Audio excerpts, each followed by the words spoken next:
উদ্দেশ্য হাসন রাজা মিউজিয়াম বা জাদুঘর দেখা। তাই সাত সকালে এসেছি এই সুরমা নদীর পাড়ে। তখনও জাদুঘর না খোলায় হালকা বৃষ্টি, নদী ও জীবন উপভোগ করছিলাম।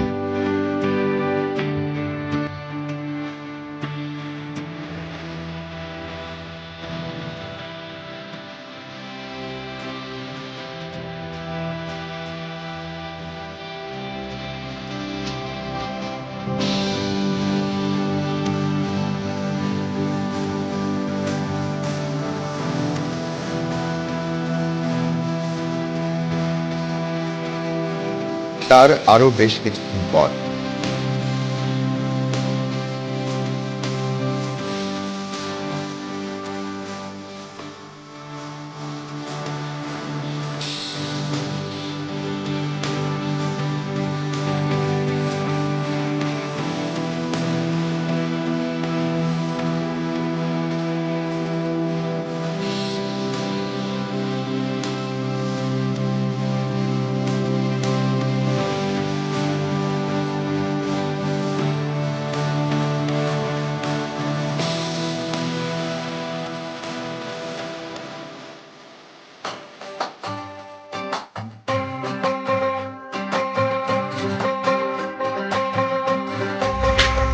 এই কাঠগুলো মনে হয় অনেক অনেক আগের।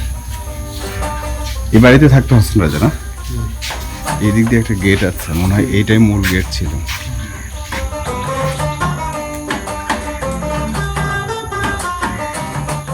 এটা ঘোরা রাখার জায়গা।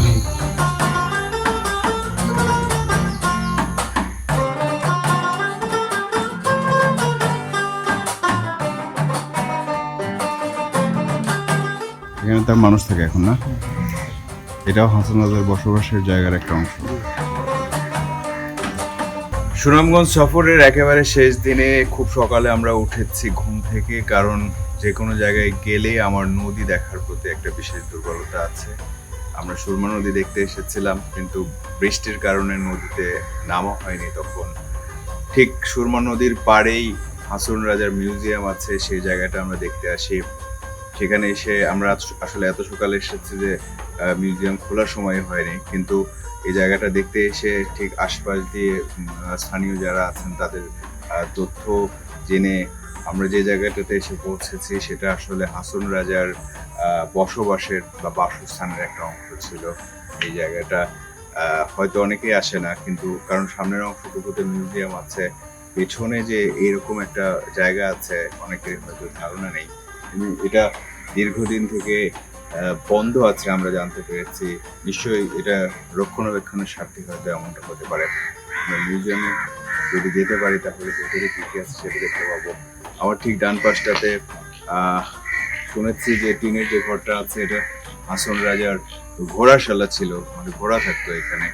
আর ওই পাশটাতে একটা গেট আছে, সেই গেটের ওই পাশেও যে কিছু জায়গা আছে সেটাও তার বাসস্থানের একটা অংশ ছিল। বেশ কিছুক্ষণ অপেক্ষা করার পর জাদুঘর খুলল। 1854 সালের 21 ডিসেম্বর সুনামগঞ্জ শহরের সুরমা নদীর তীরে লক্ষণশ্রী পরগনার তেঘরিয়া গ্রামে জন্মগ্রহণ করেন হাসন রাজা। এটা কখনকার ছবি? এটা হাসনের বিরুদ্ধে করেছেন ছবি। হাসনের তাকে এরকম পোশাক পরতেন না নাকি? জি জি। আর এটা কার? ওনার ভাই এবাদত রাজা, বড় ভাই, আর একমাত্র বলেছিলেন সুইফা বানু। আচ্ছা। আর 1956 সালে আব্দুল সামাদ আজাদ বঙ্গবন্ধুর সাথে আর হাসন রাজার নাতি আনোয়ার রাজা এক পাশে দাঁড়ানো আছে। এটা কোথায় তোলা ছবি? এটা যুদ্ধের আগের ছবি, 1956 সালে। জি। আচ্ছা। আর এখানে পতপুত্র বনুর রাজা ছিলেন, হাসন রাজা, দেওয়ানে কিবুর রাজা, দেওয়ানা হাসিউর রাজা, দেওয়ানা তাপুর রাজা। ওনার 4 পুত্র ছিল, চার ছেলে না? আর এক মেয়ে ছিল দুঃসুনাল। আর ওনার অনেক বংশধারী হাসন। হাসন রাজার ব্যবহার করার জিনিসপত্র আছে এখানে? জি, এই যে কুশাল আছে, তলোয়ার আছে, এখানে লাঠি আছে, এই তলোয়ার উনি ব্যবহার করতেন? জি জি জি। পারিবারিক তলোয়ার। আর নিচেটা হচ্ছে পোশাক। তার বাবা দেওয়ান আলী রাজা চৌধুরী ছিলেন প্রতাপশালী জমিদার।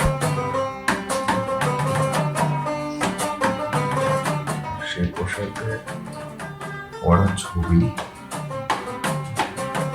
এখানে লেখা আছে যে কলকাতার একটি ফটো স্টুডিওতে 1914 সালে 60 বয়সী ছবিটি তোলা হয়, মানে 60 বছরের বেশি বয়স ছিল।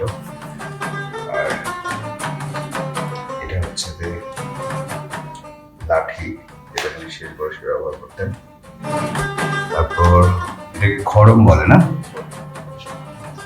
ব্যবহৃত খড়ম হাসন রাজার। তারপর স্ত্রীর ব্যবহৃত খড়ম আছে, এটা হচ্ছে হুক্কা।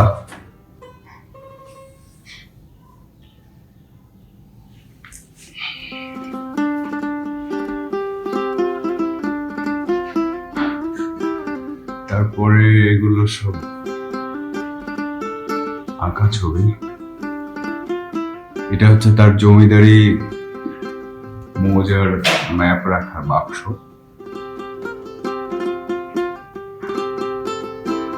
পিড়ি হাসন রাজার গানের আসরের সাথে দিলারামের শেষ বয়সে বেরিয়েছে।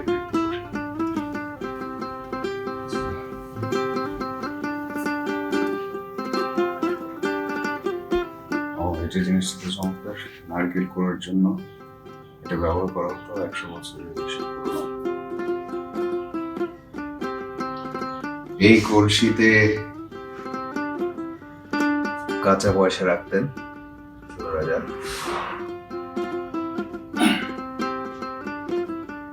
এখানে বলা আছে হাসন রাজার এক মজার শখ ছিল ছোট ছোট ছেলে মেয়েদের জড়ো করে রূপোর টাকা বিলিয়ে দেয়া।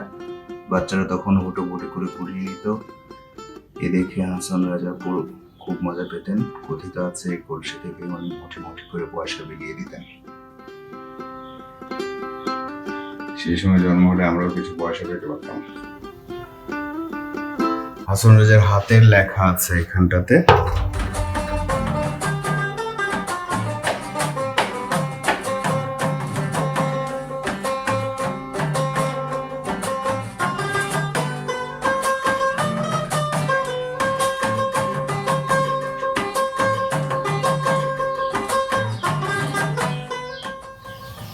সম্পর্কে এই জায়গাটাতে যে একেবারে অনেক কিছু আছে সেটা আমার কাছে মনে হচ্ছে না। হয়তো সেই সময়টাতে এরকম সংরক্ষণের ব্যাপার ছিল না। এখানে মরমে কবি দেওয়ান হাসন রাজার বংশ তালিকা আছে, সেখানে বলা হচ্ছে রাজা বিজয় সিং, তারপর রাজা অজিত সিং, রাজা বিজয় সিং এর ছেলে রাজা অজিত সিং, সেখান থেকে রাজা সুবিদ নারায়ণ সিং, রাজা ব্যথিত সিং, শ্রীনাথ সিং। তারপর এরকম হতে হতে রাজা বানারসি রায়চৌধুরী থেকে তিনি নবাবতে রায়চৌধুরী উপাধি লাভ করেন। তার আগে তারা কখনো স্বাধীন কখনো অর্ধ স্বাধীন অবস্থায় কাল কাটাতেন। এই সময় প্রকৃতপক্ষে তারা নবাবের অধীন হন। কাশীধামে জন্ম হয় বলিয়া তার নাম বানারসি রাখা হয়। তারপরে আরো অনেকগুলো বংশ পরে হাসান রাজার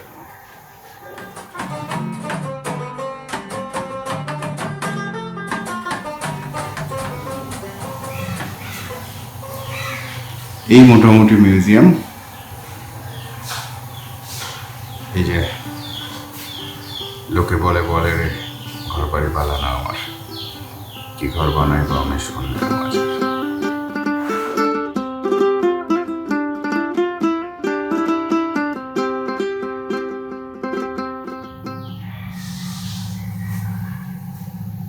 এটা হচ্ছে হাসান রাজা ব্যবহৃত কলস।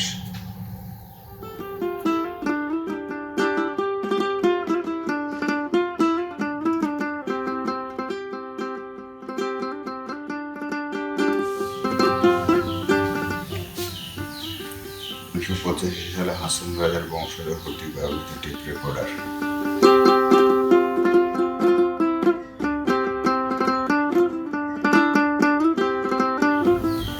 জায়গাটা একটা বক্স, এখানে বলা আছে যে তখন শেভ করার বা দাড়ি কাটার সরঞ্জামাদি এর ভিতরে রাখা হতো।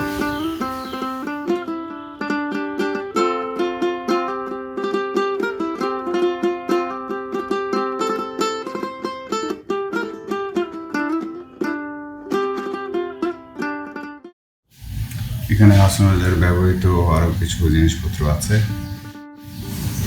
গাভীর দুধ একটা করে সংগ্রহ করার মতো। এটা হচ্ছে পেতলের হুক্কা।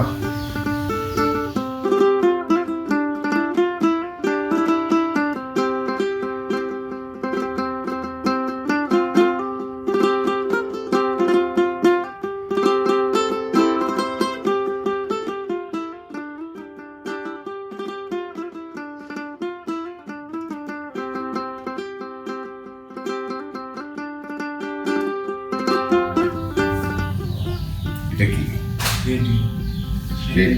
মানে রেডিও ঢেকে রাখার কাভার এটা। কিন্তু এনেছে না? ধান যোগ করার বাটখারা।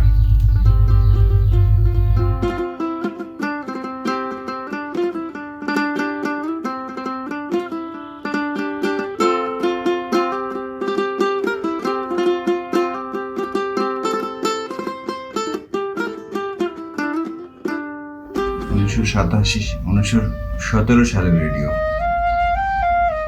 তিনি তার জীবনকে এতটাই কর্মময় করে গেছেন, এই জাদুঘরে আমরা সেগুলোর নিদর্শন যতটা না দেখতে পেরেছি, তার চেয়ে বহু গুণে তিনি মানুষের মাঝে তার কর্ম দিয়ে বিরাজ করে আছেন।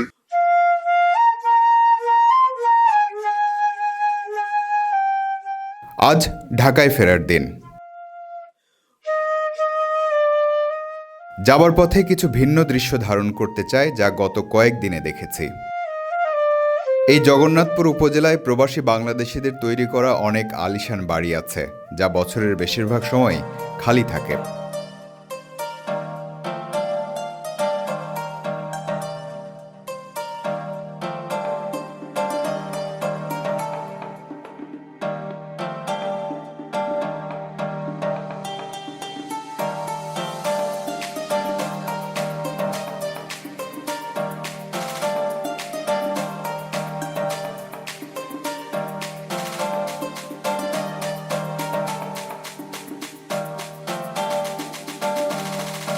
এখানে প্রত্যেক আলিশান বাড়ির সামনে একটা করে চমৎকার পুকুর দেখতে পাচ্ছি। যেমন এই আলিশান বাড়িটা দেখলাম, তার সামনে একটা শান বাঁধানো পুকুর, একেবারে নিজস্ব নিজেদের মতো করে তৈরি করা। এখানে মোটামুটি বেশিরভাগ বাড়ির সামনে একটা করে পুকুর থাকে না, নিজস্ব। হ্যাঁ, ব্যাপারটা অনেকটা রাজকীয় এখানকার।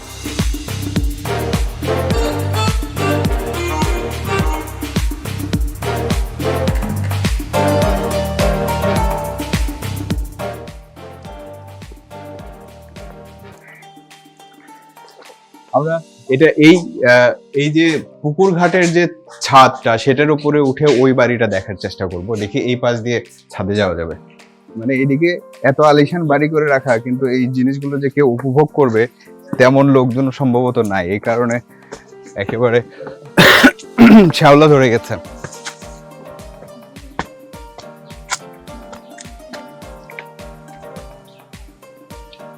মানুষ থাকে না হয়তো বছরে, 1 বছরে 2 বছরে 1-2 দিন থাকে কিনা, তার জন্য এরকম বাড়ি তৈরি করে রাখা।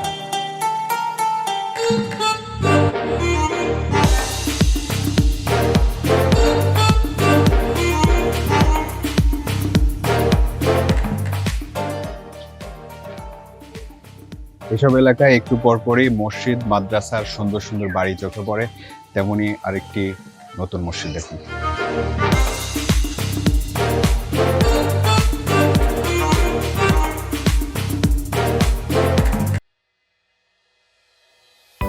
চলেন, ভালো ভালো ভালো।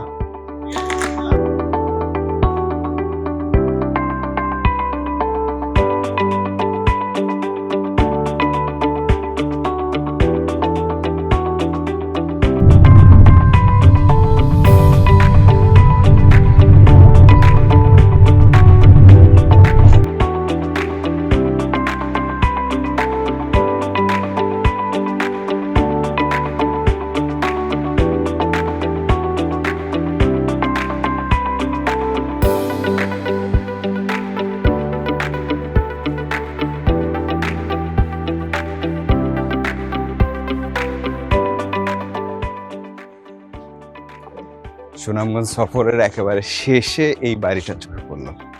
মানে আমরা ঢাকার রাস্তায় কি অসাধারণ একটা বাড়ি। আমরা অন্যান্য বাড়ির মতো ভেবেছিলাম যে এই বাড়িটাও মনে হয় তালা দেয়া। এ কি ভেড়া আসছে? যাই হোক, এখানে মনে হয় কেউ নাই। আমরা গিয়ে কথা বলার চেষ্টা করব যে যদি কেউ থেকে থাকে।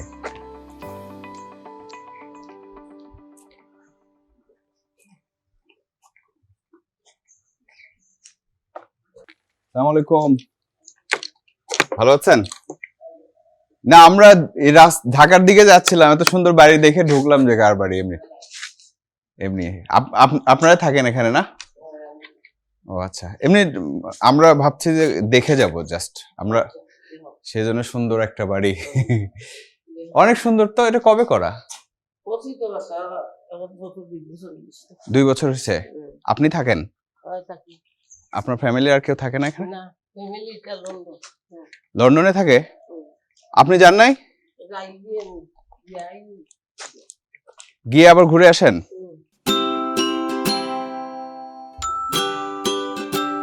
এই বাড়ির ভিতরে দেখতে পারলে আসলে খুব মজা লাগবে।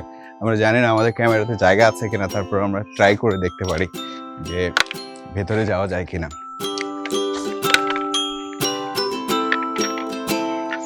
এটা একটা ডুপ্লেক্স বাড়ি। স্যান্ডেলটা খুলে রাখি।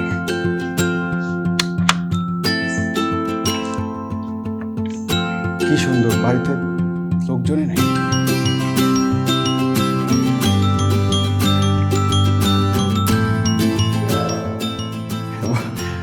অনেক সুন্দর তো, দেখবো, উপরে যাব? আপনি আপনার এমনি দেখাশোনা করে কে? মানুষজন রাখছেন? তাহলে আমরা একটু ওনার সাথে উপরে যাই নাকি? আপনি তো যেতে পারবেন না মনে হয়, উপরে যাবেন? উপর থেকে দেখতে পারবো? আমরা টিভিতে কাজ করি, কোনো সমস্যা নেই।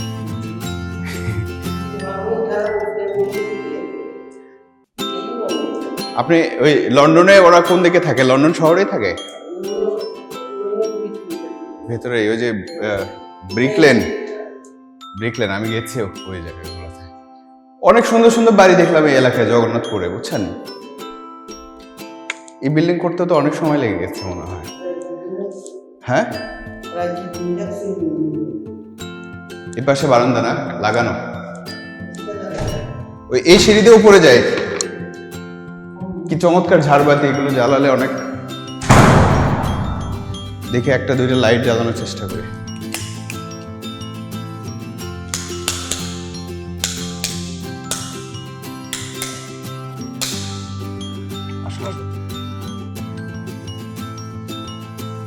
এদিকে সিঁড়ি আছে, দেখে ছাদে যেতে পারি কিনা। নাটক সিনেমার জন্যও কিন্তু এই বাড়ি অসাধারণ হওয়ার কথা। ও এই অংশটা এখনো কমপ্লিট হয়নি, এই অংশটাতে কাজ চলছে। এটা রেডি হয়নি এখনো না? না, লোক নাই, লোক নাই, এখানে থাকার লোক নাই? লোক নাই, দেখার লোক নাই। আপনি এখানে থাকেন জি। কত বছর হলো? আমার প্রায় বয়স এখানে 14। কি আপনি এখানে কেয়ারটেকার হিসেবে আছেন? কি হিসেবে আছেন? আমি থাকি, তারা দেখাশোনা করেন? দেখাশোনা। লোক থাকে না? লোক থাকবে, একটা দাঁড় গিয়ে আসতে হবে, বিল্ডিং গাড়িতে। শুধু মা একা থাকে? মা তো একই, তাই বকি। তারপর বিল্ডিং একা থাকে? আমি থাকবো। আপনার বাড়ি কোথায়? ওই গ্রামে। ও, তাহলে এত বড় বাড়ি করছে যে এখানে? 8 ফুয়া লন্ডন, 8 ফুয়া লন্ডন, 3 ফুরি ঘরে ঘরে হয় না ছেলে। মানুষ আমরা, মানুষ বেশি। কিন্তু কখন আসে না ওরা? একটাই গেছে গিয়ে ফ্যামিলি গেছে কি 7 নাকি সপ্তাহখানেক আগে গেছে। বছরে কয়বার আসে? বছর একবার আসে, দুইবার আসে। ও, 1-2বার থাকার জন্য এত প্রাসাদ বানায় রাখছে।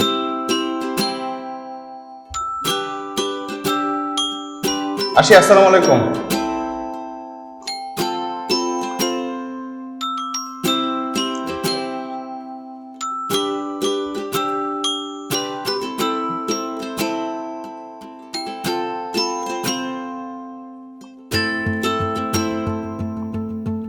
সামনে বিশাল বাগান, পেছনে আলিশান বাড়ি। আমরা বাড়ির ভেতরে ঢুকলাম। এখানে যে আন্টি আছেন, তার ছেলে মেয়ে বা পরিবারের লোকজন সবাই লন্ডনে থাকে, আপনারা জানেন। আমাদেরকে তেমন কোনো বাধাও দিলেন না, পুরো বাড়িটা ঘুরে দেখে দিলেন। হতে পারে যে একজন মানুষ একা থাকেন, সে অপরিচিত মানুষ, মানে এসব বাড়িঘর যখন পড়েই থাকে আসলে থাকার মতো যথেষ্ট পরিমাণ লোক নেই, সেখানে কে ঢুকলো কে এসে কিছুক্ষণ সময় কাটালো হয়তো তাদের কিছু যায় আসে না। কেয়ারটেকারের সাথে কথা বলছিলাম, সারা বছর প্রায় ফাঁকাই থাকে এই বাড়ি।